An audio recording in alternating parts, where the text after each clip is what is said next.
Hi everyone, my name is André Bright, your burnout prevention coach, and today we're talking about heavy is the head. That's the title of the workshop that we're doing today. But did you know where it comes from? Heavy is the head. Heavy is the head that wears the crown is the quote that is popularized, but it's actually from a William Shakespeare play called Henry IV, I believe. And in it, there's a scene where the king, Henry IV, is tired, he's asleep, he's awake, he's having a restless night, and he's envious of the peaceful rest that his subordinates are having in this scene. He's exhausted, he's sick, he's worried about the rebellions and the safety of his kingdom, a worry that isn't on the head of the people around him.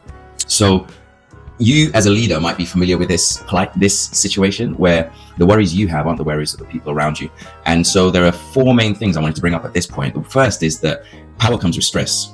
And unfortunately, this is something that isn't talked about enough, I think. Everyone wants to be the boss, the leader, the head of the household, because it looks glamorous from the outside. But once you're in it, you realize that it comes with a constant worry, because you're not just worrying about yourself anymore, you worry about everybody else. And then that means that there's less rest for you, because your choices don't just affect you, they affect everyone around you. So the leaders often lose sleep. A lot of them who come to me are because of that. They're thinking about safety, they're thinking about success, they're thinking about failure, they're thinking about the well-being of the others around them. And it comes with a responsibility that rests only on your shoulders, on your head.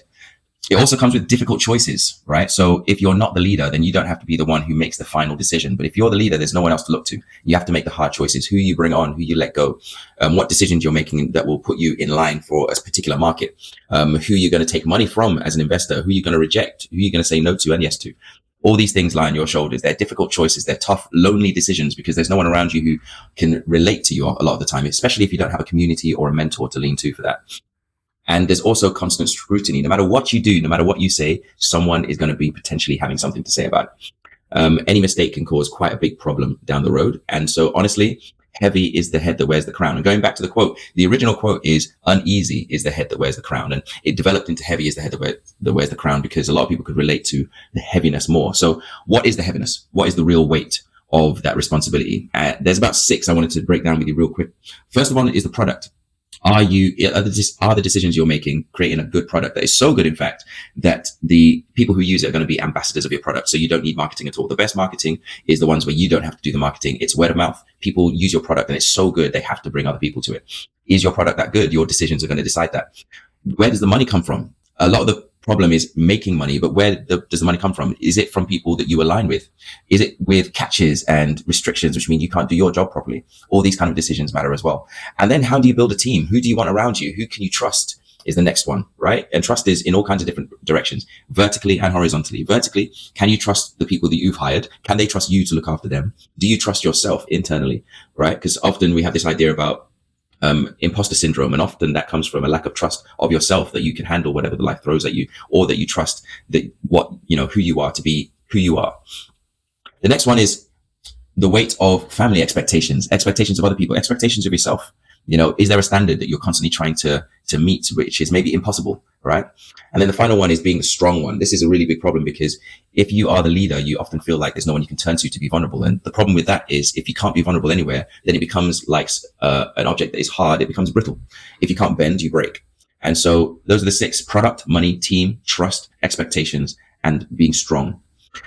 But the pressure isn't always visible. So then it might be that, I'm assuming, for example, if you're watching this, you might be in tech, for example, but it might be in law, it might be finance, it might be healthcare. The high stress it becomes a norm, right? You're expecting this coming into an entrepreneurial position, coming into a C-suite or director position, being in this industry. Everyone might be talking about how stressful it is, and you might accept it as the norm, so that when things get pushed outside of your limits, you feel less than, because you don't feel like you can handle that stress, and you push yourself. You keep pushing through, which is another term I hear a lot for people who come to see me, is that they feel like they just have to deliver and they have to push through, and pushing through gets praised. People who deliver are the people who get the promotions, etc. And it's not always, depending on the culture of the company. And this is important for you if you're a leader. What decisions you make decide the culture of the company. Is this a culture where you encourage people to push through beyond their limits to the point where they break? They're high performing, and then they burn out, and you have to replace them because they don't want to work for the company anymore. And if they're getting to that point, you'll notice some signs beforehand: exhaustion, right? But unfortunately, sometimes this exhaustion can be mistaken for commitment. They're always there at all times of the night. They're working overtime all the time with no extra pay. They're doing other people's work, and they're driving themselves into the ground. Do you notice that? Are you the person who does that? And that person often works in silence. They're not sharing their problems with everyone else. They've got no one to share it with, especially if you're a leader, right? So you find yourself in silence because you don't feel like you can. You don't feel like it's fair to complain to other people. You're the person who started this. You're the person whose responsibility it is. But then starts the pressure loop. And there'll be a lot of things that happen. You start with a trigger. There's a story you tell yourself about the situation. Your body has a physical response. Your behavior changes, and there is a cost, and then it goes on repeat. So those triggers could be anything. It could be that there's a specific client. It could be a specific round of funding. It could be a specific decision that you have to make. All these things become triggers that cause you stress, right? But then there's a story you tell yourself, I should be able to handle this, or I should or shouldn't do this, or I don't deserve rest, or I have to do this, or else it's going to be the worst case scenario. And your body has a response. You can probably feel it in your body as you're listening to this. You might find your heartbeat racing. You start to sweat. You get headaches, physical manifestations of stress that can happen as well, because your systems are being sucked of energy, because you're going into fight or flight or survival mode for such a long time that your actual systems start to fail. Your immune system, your reproductive system, your respiratory system, you start having breathing problems, health problems, all those kind of things. But your behavior changes as a result. You might be the fun person usually, but under stress, you become a completely different person. When you haven't eaten well, when you haven't slept well, when you haven't dealt with a decision well, when you made what feels like the wrong decision, and you have to bear that on your shoulders, right? And then there's a cost to that. Is it your sleep personally? Is it money from the business? Is it trust from your employees? But this continues the cycle. And then real founder examples I can think of are things like your code breaks, right? Just before you do a presentation, your investor says no, and you kind of needed that money. Your customer loses trust in your MVP, and you haven't even got to the main product yet. Your team needs answers that you don't have, and you don't feel like you have a mentor you can turn to. Your mission feels personally tied to you as the business, which means that you don't feel like you're allowed to take rest or time off. But then that leads you into burnout. And that can look like all sorts of things. It can look like constant urgency. Everything feels like last minute or urgent because you've been pushing things off. You've been procrastinating decisions. So now everything is critical. It can look like over control. And this is where the kind of like, what's the word I'm looking for?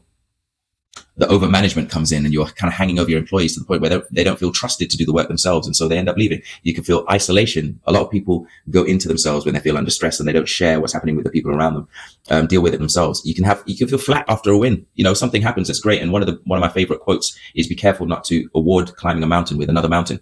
You don't feel accomplished after it. So your body contains the stress. It has nowhere to go because there's no release. You avoid conflict or difficult conversations, which mean that the conversations that need to happen don't happen, and they cause problems later on down the line. And there's no off switch. You leave work and you go home, and you carry everything from work into your home space. And so they start talking about how you're not present with them, and you bring your home issues into work, which means that when you're at work, you can't concentrate because you're thinking about the grief of a loss of someone, or you've just had a newborn baby and you don't know what to do because no one's taught you given you the book on being a parent.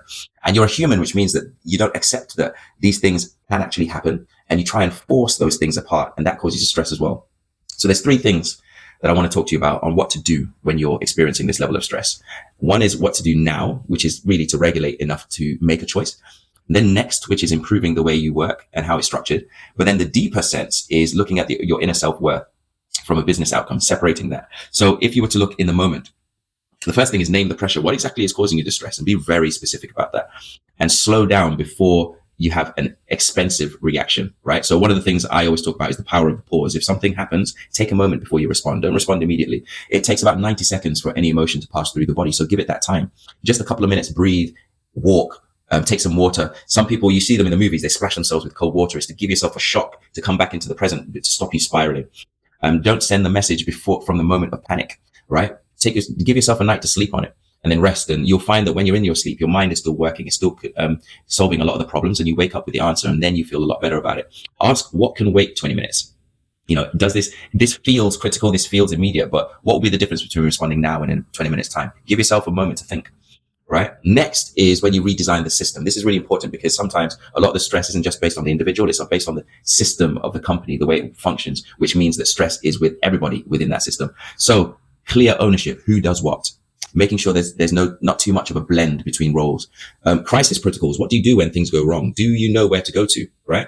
Better boundaries, so you can separate yourself from your work. You represent the culture, so do you go home on time? Do you ask for permission? Are you vulnerable, right? Better boundaries, honest investor customer updates, right? Being honest and open about, okay, look, this is the expectation that you have. I just want to manage those expectations. We won't be able to do it by Monday, but if you give me until Wednesday morning, we'll be able to do that. What is the impact of that on your end? Delegation. There are certain things, and also elimination. There are certain things that you might, when you break down the actual processes, certain steps of your product, your service, your system may not be necessary. Can they be eliminated? Because you don't want to delegate something that doesn't actually need to happen. So, but when you do delegate it, are you delegating it to the person who's strongest suited to be able to do that thing better than you? And then there's recovery planned before the burnout. If you know there's going to be periods of stress, making sure there's regular areas for rest and breaks. And if you're going to be, booking your holiday, maybe book it immediately after a deadline so you can have that space to actually recover from the stress. And then we go deeper into the identity and the mission. This is really important because if you're a leader, you're probably there for a reason. You probably care about the product or service that you do, which means that you're probably mission orientated. You're mission driven, and the mission can be personal. A lot of the people start a company because they experience something at a young age, whether it might be a void or you were a victim of something or something like that. And you were like, I need to do this differently. I need to provide some kind of change. So it's personal to you, right? Which means, but the business is not your worth, right? There's a book called Soul for Happy by Mo Gaudat, and he talks about identity there. If I was to cut my arm off, do I stop being Andre? No, because the arm isn't me. The arm is just an arm. In the same way, the business isn't you. If you lose the business, if anything happens to the business, you are still you. The big question is, who are you without the business? Once you can answer that, it means that anything that happens within the business doesn't have to affect you so much.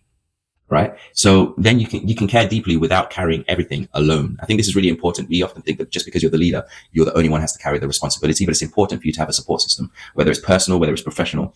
And rest doesn't need to be earned. This is a big one because a lot of people think I will rest when I do this, right? But actually rest is part of the system. If you don't rest, it means you can't be pulling up 100% all the time, right? You're actually really pulling up at about 70 or 30 sometimes because you haven't slept well, because you haven't eaten, because you haven't taken a break to let your mind do some of the thinking. And support is a strength move. It's not a weakness. Looking for help is actually going to help everyone. And it's not about being weak. So there is 4 lanes that I want to talk about. Accept, manage, change, and explore. These are the 4 things you can do when there's an issue that comes up. Accept what you can't change right now. And you might have heard the serenity prayer, right? This is very similar to that. It's kind of a development of it. Manage what needs to be a better system. Change what can be influenced, and explore what the situation touches within me, right? So why is it that I'm so triggered by this thing? What is changing within me? There's a quote by Octavia Butler, which says, everything you touch, you change. Everything you change, changes you. The only lasting thing is change. So what is changing within me? What is changing? What am I changing? And what is the relationship between the two? And key questions I want to close on today is 1, what am I carrying that maybe no one else sees? 2, what lane does this belong in? And is this lane mine? And 3, what have I been avoiding? So this is giving you enough to think about for now. This is the end of session 1. Session 2, we're going to be looking at a real pressure point, unresolved question, and 1 thing you want to do differently. So make sure you bring those 3 into the next session. 1 real pressure point, 1 unresolved question, and 1 thing you want to do differently. And we'll tackle that in session 2.